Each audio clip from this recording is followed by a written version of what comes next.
Hello everyone!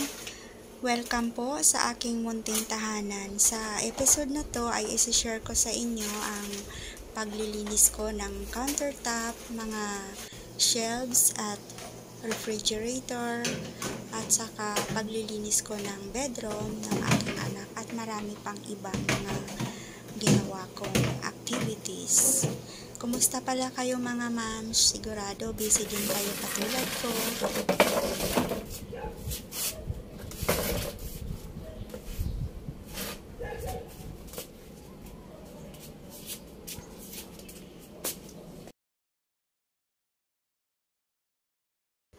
So, ito po ang situation ng aking refrigerator.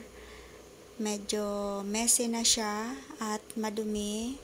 May mga mancha na sa mga tagas ng kung ano-ano. Kaya kailangan kong linisan yan. Deep cleaning ang gagawin natin dyan guys. At ito naman ang aking countertop. Nandito na yung mga inalis ko sa refrigerator na ibang mga bagay. So, yung iba ay aalisin ko din. Ilalagay ko na lang yan guys sa table kasi puno na yung countertop.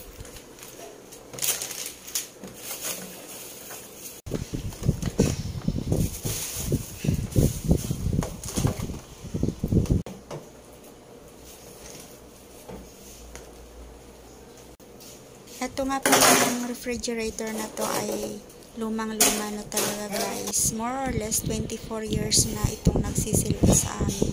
Kaya naman may years na ito. Kaya nagpaplano din akong pinturahan ito kasi okay pa naman siya. At saka wala pa tayong pang palit. Wala pang budget para sa bago. Kaya pinagtsatsagaan natin ito. So ang ano kasi namin ngayon, ang goal ay mapaaral muna si Bunso. Kaya wala talaga para sa mga wala talagang budget para sa mga appliances. Old model ito guys na fridge ko, kaya from time to time nagdi-defrost talaga ako.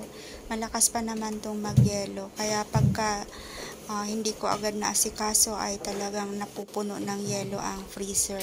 So ito nga guys, tatanggalin ko yung mga tubig at yelo dito sa drainer sa baba ng freezer.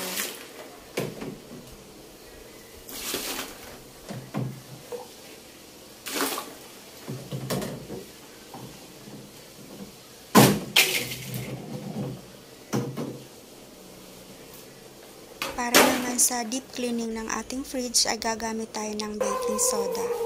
So gagamit tayo guys ng old na toothbrush para linisan yung rubber ng pintuan ng ating fridge. Kasi hindi siya basta-basta natatanggal ng basahan. Kaya gagamit tayo ng old toothbrush para maalis talaga yung mga alikabok dyan na dumikit na. So, ang ginamit ko nga pala dito guys ay baking soda at ninagyan ko yan ng warm water. Kailangan din from time to time ay lilinisan talaga natin tong rubber kasi pagka madumi na siya, hindi na yan kumakapit ng maigi sa sa pinto. Ibig kong sabihin guys ay parang maluwag siya. Hindi nasasarang mabuti. Kaya kailangan malinis talaga tong mga rubber na to sa palibot ng pinto.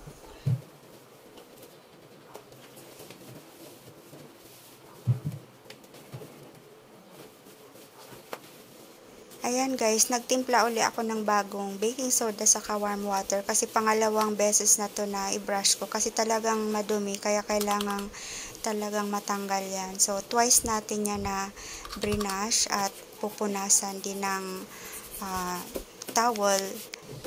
towel na may baking soda.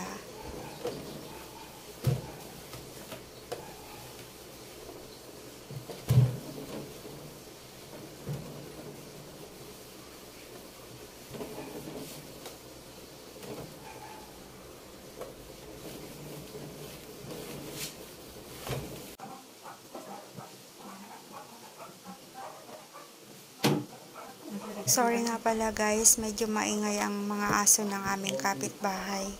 Nakalimutan ko na i-mute itong part na to. So, ito guys talaga ang method na ginagawa ko sa regular na paglilinis ko dito sa fridge. Yan, baking soda lang ang ginagamit ko. Hindi ako gumagamit ng sabon sa paglilinis ng refrigerator. Baking soda lang talaga.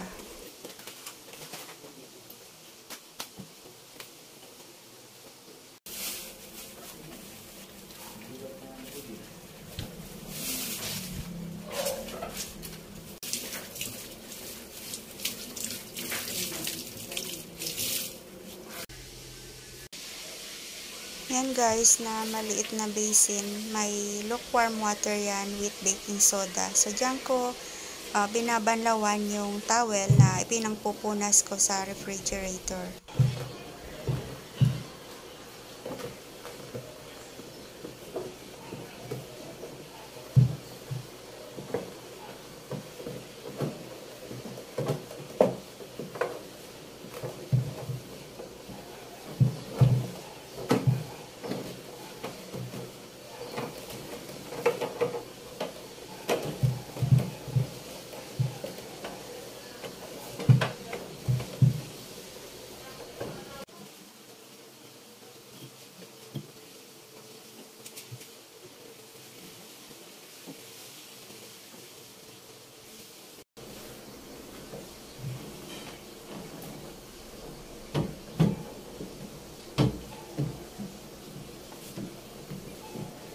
Pero guys, sa ibang part ng refrigerator ay ginagamitan ko din ng sabon. Katulad nitong vegetable compartment ay ginamitan ko yan ng sabon saka konting color safe na Sunrox para ma-disinfect at mahugasan naman kasi yan sa running water. So yan lang na mga part na yan ang ginagamitan ko ng sabon, yung mga pwedeng hugasan sa running water.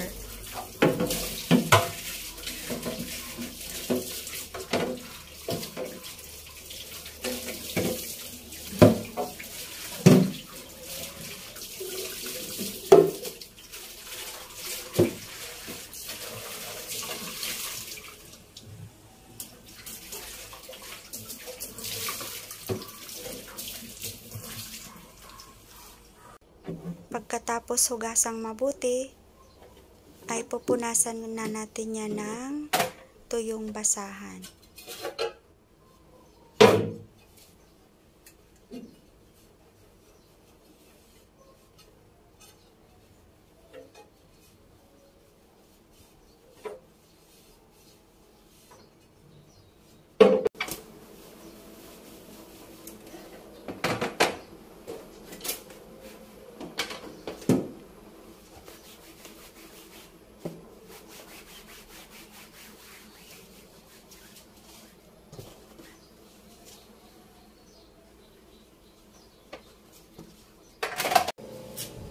Ayan, i-organize na natin.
Kailangang baluting mabuti itong mustard dressing kasi nga plano ko na mag-paint nito na refrigerator at hindi ito pwedeng alisin sa malamig na lugar. Kaya kailangan balutan ko na lang para hindi makontaminate.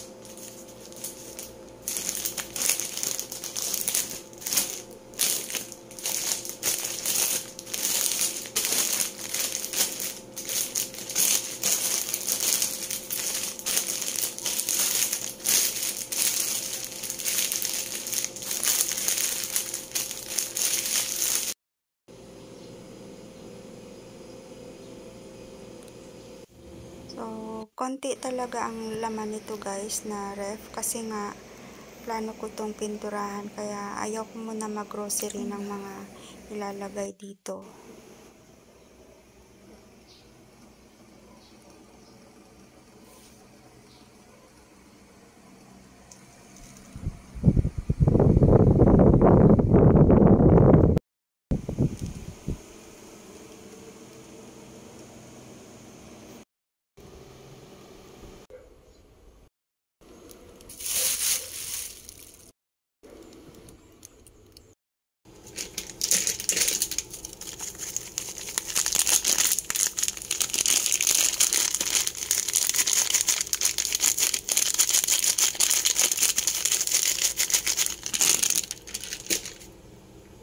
Ang paraan ko naman ng paghuhugas ng mga prutas at gulay, hinuhugasan ko munang mabuti sa running water and then babanlawan ko ng tubig na may baking soda. Pero bago kainin yan ay huhugasan uli sa running water.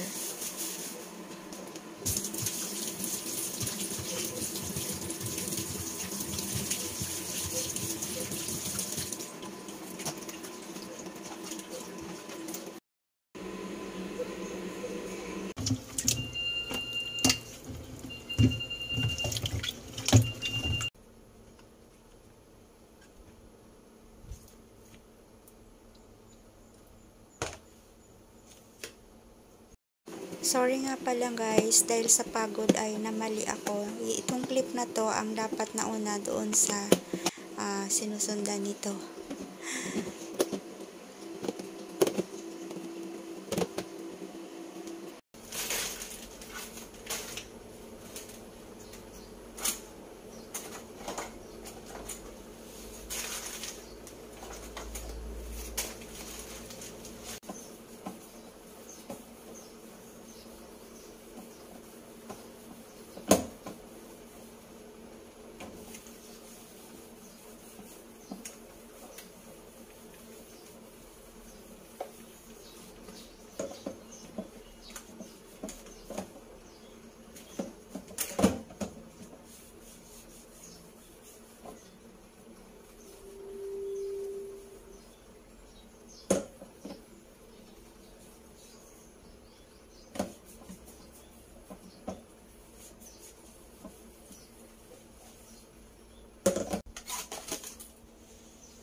Tapos na tayo sa countertop, kaya dito naman tayo sa upper shelf. Ayan guys, nakikita nyo yan ay mga bukbuk. Sinisira ng bukbuk ang cabinet na to. Kaya hindi ko na to linalagyan ng madaming load kasi baka bumagsak. Unti-unti na lang ang nilalagay ko dito. Linisan muna natin yan bago i-organize yung mga natirang grocery.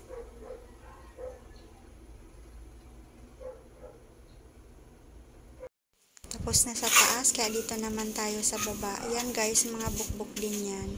Palagi ditong may bukbuk sa baba. Mas marami dito ang bukbuk. Kaya kailangan regular talaga tong linisan na part na to ng cabinet. So dito ko guys linalagay yung mga ibang gamit sa pagkain. Yung mga plato at baso na bihirang gamitin.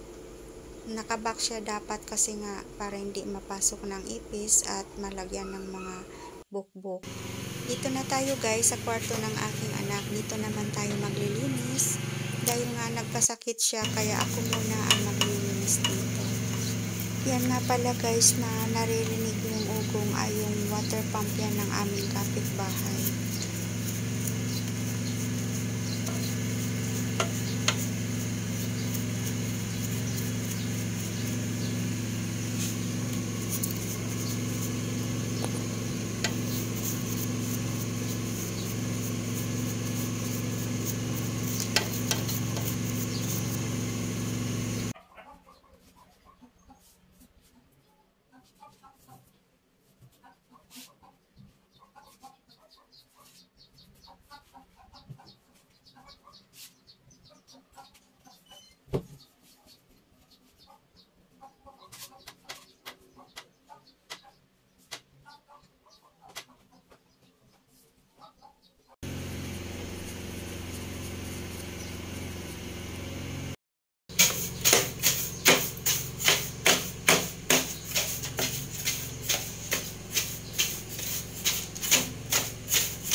Matapos walisan ay ipamap na natin yan guys. Hindi ko na ipapakita sa inyo ang buong kwarto na minamap kasi nga masyadong mahaba na itong ating video.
Halos madilim na guys nang matapos tayong maglinis dito sa kwarto. At pagkatapos nga niyan ay nag-snack muna ako. May dalang burger sa spaghetti ang asawa ko. Kumain muna ako. At pagkatapos nga nito ay kunting pahinga at maliligo ako. So yan guys ang view sa terrace namin. Ang ganda ng full moon. At dito ako guys magbababad sa tubig. Ayan. Para ma-relax naman tayo bago matulog. Thank you guys for watching.